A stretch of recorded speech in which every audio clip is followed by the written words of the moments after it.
ప్రభునందు ప్రియమైన సహోదరి సహోదరులకు యేసుక్రీస్తు శుభనామములో నా హృదయపూర్వకమైన శుభాలు వందనాలు తెలియజేస్తూ ఉన్నానండి. ప్రియులారా, మీరు చివరి వరకు ఈ వీడియో విని కామెంట్ బాక్సులో ఆమేన్ అని రాయండి.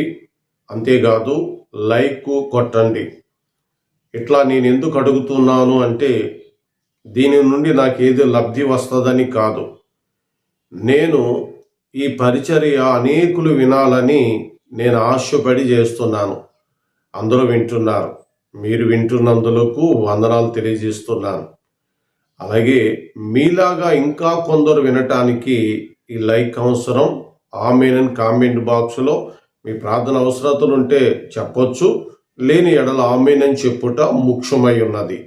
కాబట్టి ఈ పరిచర్య ఇంకా విస్తరించులాగునను మీరు తప్పనిసరిగా లైక్ కొట్టి ఆమేన్ అని చెప్పాలని ప్రభు పేరట మీకు నేను తెలియజేస్తూ ఈరోజు దానియేలు గ్రంథం 6వ అధ్యాయము 1-2 వచనాలు చదువుకుందాం. తన రాజ్యమంతటి పైన అధిపతులుగా ఉండుటకై 120 మంది అధిపతులను నియమించుటకు దర్యావేషునకు ఇష్టమాయెను.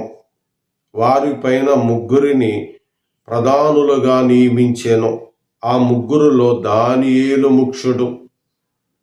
రాజునకు నష్టము కలగకుండునట్లు ఆ అధిపతులు తప్పకుండా వీరికి లెక్కలు ఒప్పజెప్పవలనని ఆజ్ఞ ఇచ్చెను. ప్రియులారా, ఈ దానియేలును గురించి మనం ఆలోచన చేస్తే దానియేలు ఒకటి అన్యుల దేశములో ముఖ్యుడుగా ఉన్నాడు. రెండవది నెబుకద్నెజరు రాజు అనేటువంటి కాలంలో దానియేలు ముఖ్యుడుగా ఉన్నాడు. 3 బెల్షాజరు అనేటువంటి నెబుకద్నెజరు కుమారుడు మాట వాని కాలములో ముఖ్యుడుగా ఉన్నాడు. 4 దర్యావేషు కాలములో ముఖ్యంగా ఉన్నాడు. 5 కోరేషు కాలం వరకు వర్ధిల్లనని రాసినారు. కోరేషు కాలము వరకు కూడా దానియేలు ముఖ్యుడుగానే జీవించిన విధానం మనకి కనబడుతుంది. మనం చదువుకున్న వచనాల్లో అధిపతులు ఉన్నారు. ఇంకా వారెవరంటే అన్యులు. వారు దేవుణ్ణి ఎరగని వారు. నిజదేవుణ్ణి ఎరిగిన వాడు దానియేలు. వారిలో కూడా దానియేలు ఎలా ఉన్నాడని చదువుకున్నాం మనము. ముఖ్యుడుగా ఉన్నాడు. ఇక అన్యరాజ్యం, బబులోను రాజ్యము, అన్యరాజ్యం 7వదిగా ఆయన ఆ రాజ్యం అంతటిలో ఆయన ముఖ్యుడుగా ఉన్నాడు. ఎందుకు దానియేలు ఇంత ముఖ్యుడుగా ఉండగలిగినాడంటే 1 దేవుని మీద విశ్వాసం ఉంచినవాడు. ఈరోజు రకరకాలైన విశ్వాసాలు వచ్చాయి. ఎఫెసీ 4లో రాయబడి ఉంది, విశ్వాసం ఒకటే. అది దేవుని మాటల వలన, క్రీస్తు మాటల వలన కలిగేదే తప్ప ఇంకెవరి వలన కలిగిన విశ్వాసం కాదు. అదే మాట దానియేలులో ఉంది. కాబట్టి దానియేలు దేవుని యందు విశ్వాసం ఉంచినవాడు. రెండవదిగా దేవుని యందు భయం కలిగిన వాడు. ఈ దినాన్ని ఎవరికి భయం లేదయ్యా అని అంటే ముఖ్యంగా బైబిల్ పట్టుకుని క్రైస్తవులుగా ఉన్నవారిలోనే ఈ భయం లేదు. దానియేలు దేవుని యందు భయములో ఉన్నాడు. నువ్వు కూడా దేవుని యందు భయములో ఉంటే ఆ భయము నీలో పవిత్రతను సమకూర్చుకుంటుంది. ఇక మూడవదిగా దేవునికి తన్ను తాను సమర్పించుకున్నవాడు. సమర్పణ జీవితం లేని వారు చాలా మంది క్రైస్తవులు కనపడుతున్నారు. సేవకు వచ్చిన వారు కూడా సమర్పించుకోకుండానే వచ్చేస్తున్నారు. అందుకనే జిమ్మిక్కులు చేసి తర్వాత డబ్బు సంపాదించటంలో మునిగిపోతున్నారు. సమర్పించుకో. నువ్వు ముందుగా దేవునికి సమర్పించుకుంటేనే కానీ ఒక సేవకుడైనను, ఒక విశ్వాసైనను, ఒక నాయకుడైనను ముఖ్యుడుగా ఉండలేరండి. దానియేలు ముఖ్యుడుగా ఉండుటకు కారణం తన్ను తాను దేవునికి సమర్పించుకున్నాడు.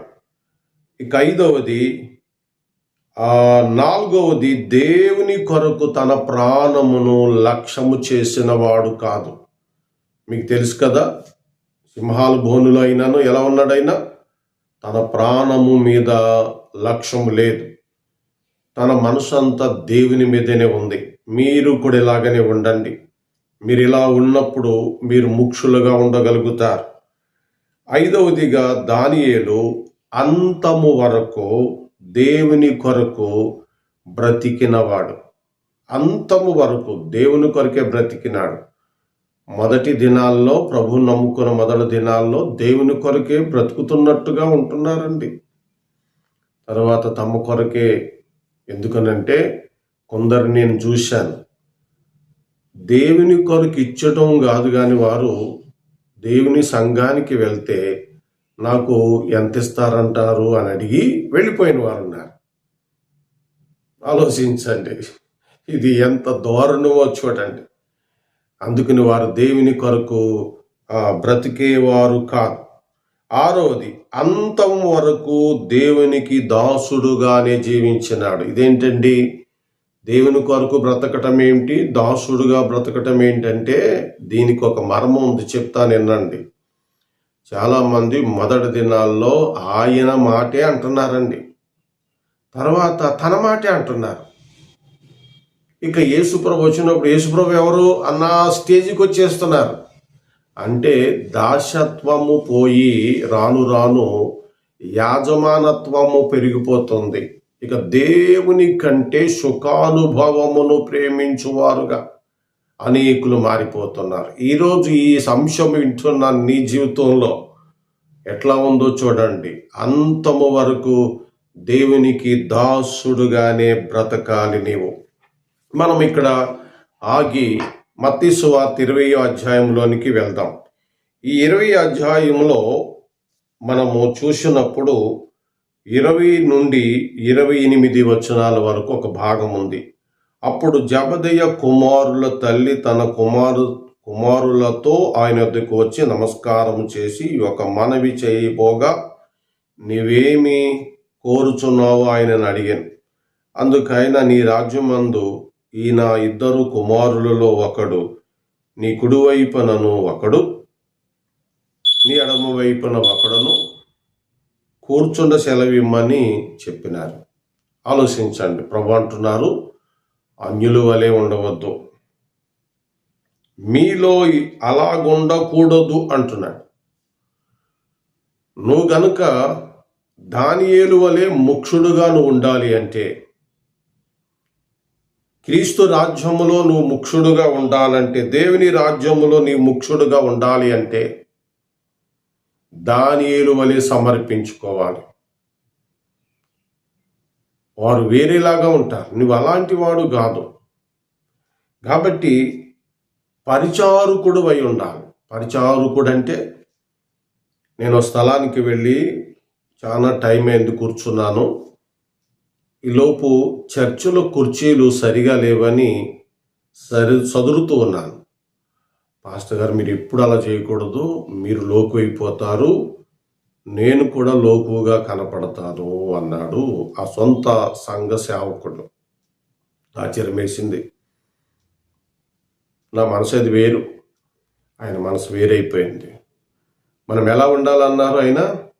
మీకు పరిచారకులుగా ఉండాలి. వాక్య పరిచర్య చేస్తే కుర్చీలు చదరకూడదని అయినా బైబిల్లో రాసినారా?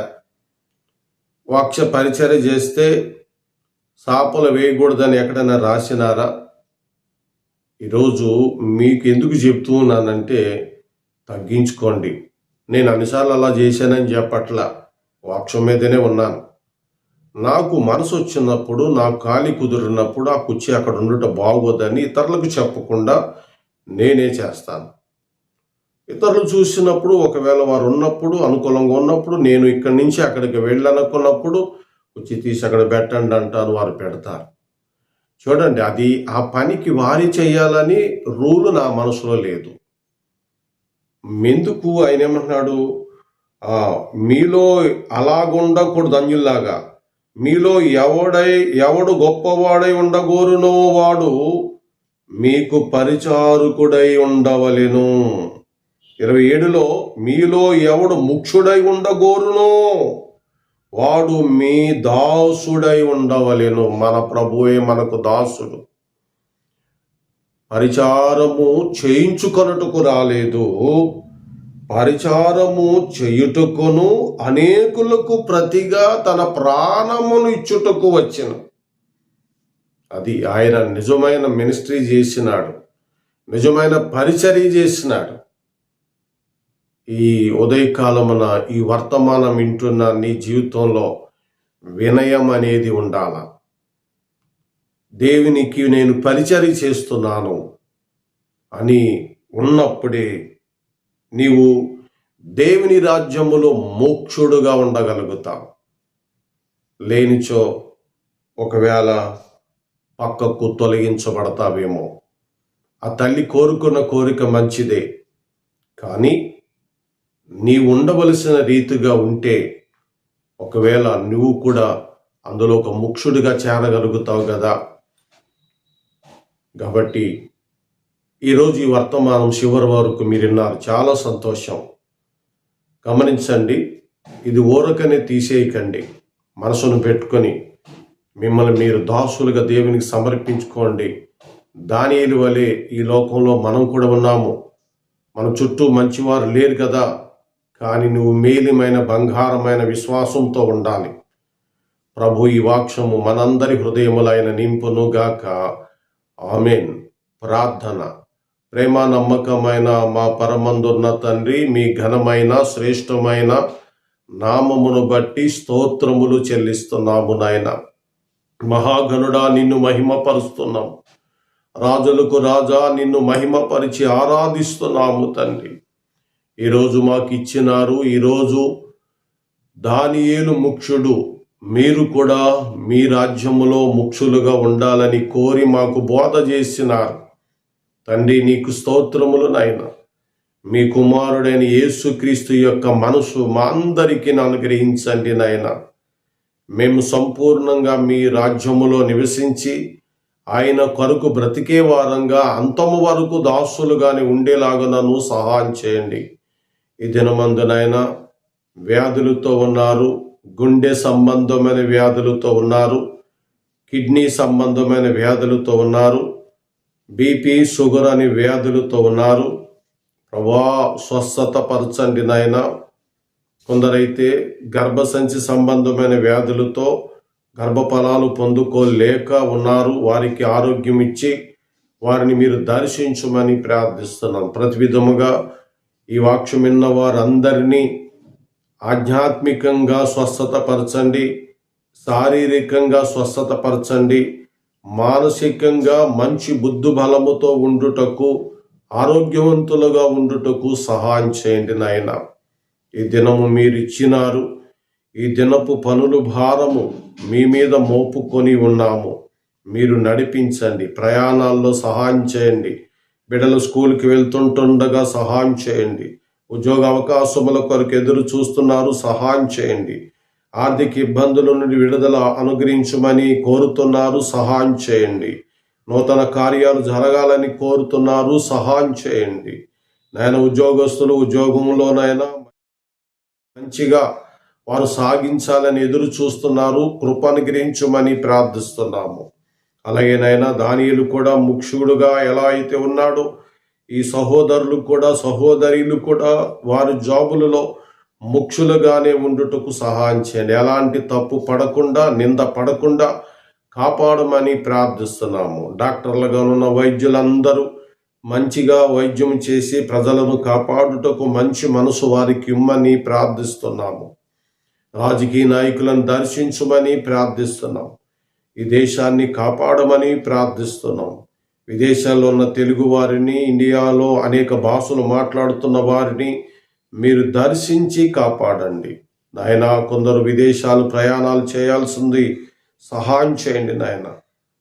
మరి వారు వెళుతున్న ప్రయాణానికి ఎక్కడ ఆటంకములు లేకుండా కృప అనుగ్రహించమని ప్రార్థిస్తున్నాం. ఈ దినమంది అయిన వారిని పోగొట్టుకుని దుఃఖములతో ఉంటుండగా తండ్రి నాయనా ఓదార్చండి నాయనా. ఈ దినాల్లో చాలామంది యవన బిడ్డలు, మధ్య వయస్కులు నాయన ఇటు రానే కనుమరుగవుతూ ఉన్నారు. కార్యము చేయండి నాయన, వారిని ప్రాణాలు కాపాడండి. వెనకాల ఉన్నవారు గుండెలు చెదురుతున్నాయి, వారిని ఆదుకొనమని ప్రార్థిస్తున్నాం. తండ్రి, ఈ దినాన్ని ఈ భూమి మీద మీరు మమ్మల్ని జన్మించినారని, అందులకు ఆయుష్ ఇచ్చినావని, సంతోషభరితులైన వారిని, అలాగే మ్యారేజ్ డేని, బర్త్డేని జ్ఞాపకం చేసుకుంటున్న వారిని ఆదరించండి. వారు మీ కొరకే బ్రతికేలాగా, మిగిలిన జీవితం అంతా కూడా మిమ్మల్ని ప్రేమించేవారుగా, శ్వాస జీవితం అంతా మీ కొరకే బ్రతికేవారుగా చేయమని ప్రార్థిస్తున్నాం. బాప్టిసం ద్వారా వారు మీలో జన్మించినారు గనుక ఆ జన్మ అనుభవం నీ ప్రియ బిడ్డల్లో స్పష్టంగా కనపడుటకు సహాయం చేయండి నాయన. ఈ దినము వర్తమానములోనైనా తలలో వంచి ప్రార్థించి ఈ మాటలు విన్నటువంటి వారిని అందరినీ కూడా పేరు పేరు చొప్పున దీవించండి నాయన. వారు బహుగా అభివృద్ధి పొందాలి, నీ రాజ్యములో ముఖ్యులుగా ఉండాలి. మహిమ ఘనత ప్రభావములను మీకే చెల్లించుకుంటూ యేసుక్రీస్తు ఘననామములో ఈ ప్రార్థన అడుగుచున్నాము తండ్రి, ఆమేన్. మన తండ్రి అయిన దేవుని కృపయు ఆయన సహవాసమును ఇప్పుడును మరెల్లప్పుడును సదాకాలం మీకు తోడుగా ఉండి నడిపించును గాక, ఆమేన్. అందరికీ వందనాలండి. చివరి వరకు విన్నారు, చాలా సంతోషం. కామెంట్ బాక్స్లో ఆమేన్ చెప్పండి, అలాగే లైక్ కొట్టండి. ప్రభుచితమైతే రాత్రికాల ప్రార్థనలో మరలా కలుస్తాను. ప్రభు మనకి తోడుగా ఉండును గాక, ఆమేన్.